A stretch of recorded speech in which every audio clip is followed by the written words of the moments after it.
বন্ধুরা, আজকে আমি তোমাদের খুব সহজেই ঘি বানানো দেখাবো। আমি কিভাবে খুব সহজভাবে ঘি বানাই সেটা তোমাদেরকে আজকে শেয়ার করতে চলেছি। তো ভিডিওটা কেউ স্কিপ করবে না, স্কিপ করলে কেউ বুঝতে পারবে না আমি কিভাবে ঘি বানাচ্ছি।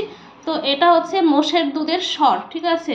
তো আমি প্রত্যেক দিন মোষের দুধ 500 করে আনি, আর সেখান থেকে সর তুলে তুলে জমিয়ে রাখার পরে এই যে আজকে আমি ঘি বানাবো। দেখো বন্ধুরা, এখানে একটা আমি কান্দা খাড়া থালা নিয়েছি। তো কান্দা খাড়া থালা নিলে খুব ভালো হয়, আর সব থেকে বেশি ভালো হয় পাথরের থালা নিলে। তো আমার কাছে তো পাথরের থালা নেই, তো এর ভেতরে সরটা আমি ঢেলে নেব। তো আমার এখানে ফ্রিজ নেই, ফ্রিজে রাখবে যাদের বাড়িতে ফ্রিজ আছে। আর এখানে ঠান্ডা পড়ে, তো আর ঠান্ডার সময় ঘিটা ভালো ওঠে, গরমে ঘি অতটা ভালো ওঠে না। ফ্রিজ থাকলে উঠবে, নচেত নয়, ঠিক আছে। তো যাকে এটা এখন আমি ভালো করে এইভাবে হাতের সাহায্যে চটকিয়ে নেব। যত ভালো করে চটকাবো ততটাই ভালো ঘি উঠবে, ঠিক আছে। তো এখানে আমার তেল মতো ভেসে ওঠে না, যতটা আমি এখানে কি বলবো চাছি নিয়েছি, সর নিয়েছি আর কি, ততটাই আমার ঘি উঠবে। দেখো তোমরা বুঝতে পারবে কতটা সহজ পদ্ধতি। আর বিশেষ করে না, মোষের দুধের সরে ভীষণ সুন্দর ঘি ওঠে, ঠিক আছে, বাদ যায় না অ্যাকচুয়ালি, ঠিক আছে। তো এটা আমি ভালো করে এখন চটকিয়ে নিই, তারপরে আবার তোমাদের সামনে আসছি। দেখো বন্ধুরা, হাতের সাহায্যে এইভাবে ঘষে নিতে হবে থালার সাথে। যত ঘষবে ঘিটা ততটা ভালো হবে আর কি। জানো তো বন্ধুরা, আমি অনেকটা ঘি তুলে ফেলেছি এখানে।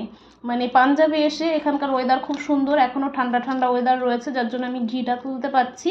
তো ঘরোয়া ঘি, খাঁটি ঘি, এর থেকে কি আর ভালো কিছু হয় বলো? বাজারে যতই আমরা কিনে খাই না কেন, অতটা খাঁটি পাবো না কখনোই, তাই না বন্ধুরা? তো দেখো কি সুন্দর আমি হাতের সাহায্যে এইভাবে দেখো মেখে নিচ্ছি। এইভাবে মেখে নেবে তোমরাও, ঠিক আছে। যারা জানো না তাদের জন্য, আর যারা জানো তো তারা তো জানোই, তাই না? যারা ঘি তুলতে পারো না, যারা তুলবো মনে করছো, তো তারা আজকে ভিডিওটা দেখবে, অবশ্যই পারবে। খুব সহজ, একদম সহজ। তো বাড়িতে তো অনেকেই দুধ নিয়ে আসো, সেই দুধটা জাল দিয়ে সরটা না খেয়ে বাটিতে জমিয়ে ফ্রিজে রেখে এইভাবে ঘি বানাবে। একটা জিনিস যখন তোমরা নিজে হাতে বানাবে না, তার আনন্দটাই আলাদা কিন্তু। বন্ধুরা, তোমাদের একটা কথা বলি, সেটা হচ্ছে এই যে সর চটকাতে চটকাতে যখন দেখবে একদম পাতলা হয়ে গেছে সরটা, তখন বুঝবে ঘি তৈরি করার জন্য পারফেক্ট সর চটকানো হয়ে গেছে। তখন তোমরা জল দিয়ে দেবে। তো দেখো আমার এটা হয়ে এসেছে, এখন আমি জল ঢেলে দেব।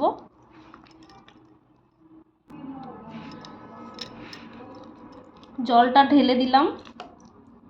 এই যে দেখো, একটা মজার জিনিস দেখবে।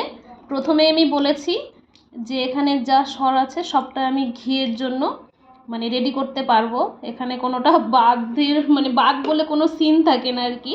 তো এই যে দেখো, জল থেকে আমি এই যে দেখো এইভাবে ধুয়ে তুলে নেব।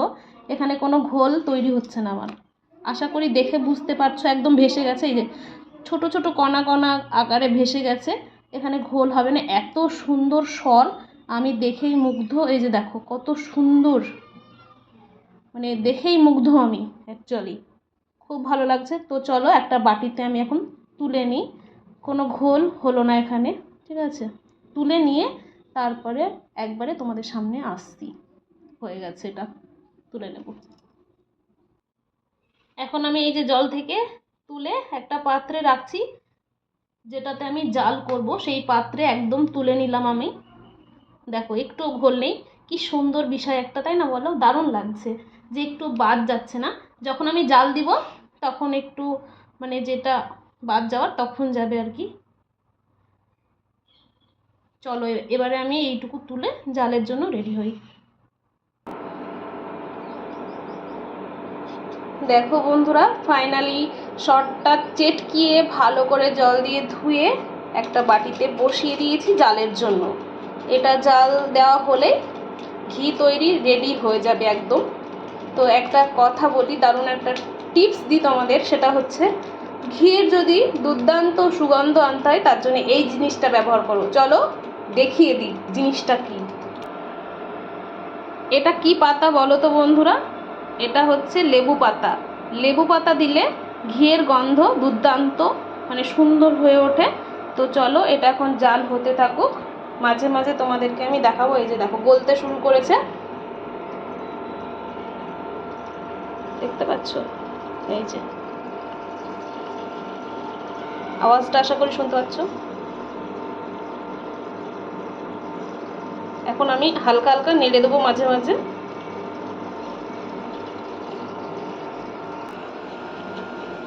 দেখো বন্ধুরা, শটটা কি সুন্দর ফুটে উঠেছে। এখন আমি লেবু পাতা দুটো দিয়ে দিলাম। এই যে একটা প্রথমে দিয়েই দিয়েছি অফ ক্যামেরাতে, আর এখন দিয়ে দেখালাম। তো এখন এটা ভালোভাবে ফুটুক, তারপরে আবার তোমাদের সামনে আসছি। দেখো বন্ধুরা, আমি অলরেডি কতটা ঘি বানিয়ে ফেলেছি। তোমরা আইডিয়া করো তো এখানে কতটা ঘি থাকতে পারে। কৌটোটা এখানে ছোট দেখাচ্ছে, কিন্তু ছোট কৌটো না, ঠিক আছে? তোমরা কমেন্টে জানাবে এখানে কতটা ঘি থাকতে পারে। দেখো বন্ধুরা কি সুন্দর ঘি উঠছে। এখনও কিছুটা জাল দিতে হবে। তো আমি খুব বেশি লাল করি না, তোমাদের দাদা ভাই যেহেতু এই যে সর ভাজাটা খাই, সেহেতু আমি খুব বেশি লাল করি না, আর একটু সাদা সাদা টাইপেরই থাকে। আর একটু জাল দিব, মানে হালকা একটু লাল হবে, খুব বেশি পুড়িয়ে ফেলবো না। তো যাকে আর একটু জাল দিয়ে তোমাদের সামনে আবার আসছি। দেখো বন্ধুরা, ফাইনালি শর্টটা জাল দেওয়া হয়ে গেছে। এখন যেটা দেখছো ওই শর্টটা ছেঁকে আমি আমার বরমশাইয়ের জন্য রেখে দেবো। ও খুব ভালোবাসে গরম ভাতের সাথে সর ভাজা খেতে। তোমরা কে কে খাও কমেন্টে জানাবে। তো এটা আমি ছেঁকে নিয়ে তোমাদের সামনে আসছি, কেননা বরমশাই রুমে নেই যে ও ধরে দেবে। স্ট্যান্ডে যদিও করছি, খুব ছোট জায়গা তো আমার অসুবিধা হয়। তো যাকে এটা ছেঁকে নিয়ে আগে চলো চলো বন্ধুরা, তোমাদের দেখানোর জন্য আমি নিচে বসে পড়লাম, কেননা সবটাই দেখিয়েছি, ছাকাটাও দেখিয়ে দিই। তো এইভাবে তোমরা ঘি বানাবে, আশা করি ভালো লাগবে বানাতে। আর মানে চটজলদি বানানোও হয়ে যাবে। যদি চটজলদি হয় এবং নিজে নিজে বানাও যে কোনো জিনিস, ভালোও লাগবে। ঠিক আছে? যদি আমার এই ভিডিওটা ভালো লাগে, কেউ কিন্তু লাইক কমেন্ট শেয়ার করতে কিন্তু ভুলো না বন্ধুরা, ঠিক আছে? এতক্ষণ যারা ফুল ওয়াচিং করেছো তাদেরকে অসংখ্য ধন্যবাদ। যারা পারো না তারা অবশ্যই এই ভিডিওটা দেখে ট্রাই করো, পারবে। দেখো আমি যতটা সর নিয়েছি, মানে ঠিক ততটাই, শুধু একটু সর বাদ গেল, এই যেইটুকু। দেখো কত সুন্দর। এখন এটাকে চিপড়ালে অনেকটা বের হবে, গরম তো। তো যাকে এখন এই পর্যন্ত ভিডিওটা, নেক্সট কোনো ভিডিওতে দেখা হবে আবার। সবাই সুস্থ থেকো, চলো টাটা। এই যে এতটা ঘি হয়েছে, এখনও আর একটু বের হবে, বাটিতে রয়েছে। কতটা দেখতে পাচ্ছ আমি জানি না, ঠিক আছে? চলো, অনেকটা বড় হয়ে যাচ্ছে ভিডিও। বড় ভিডিও তোমরা দেখতে চাও না, অনেকে পছন্দ করছো না। চলো টাটা।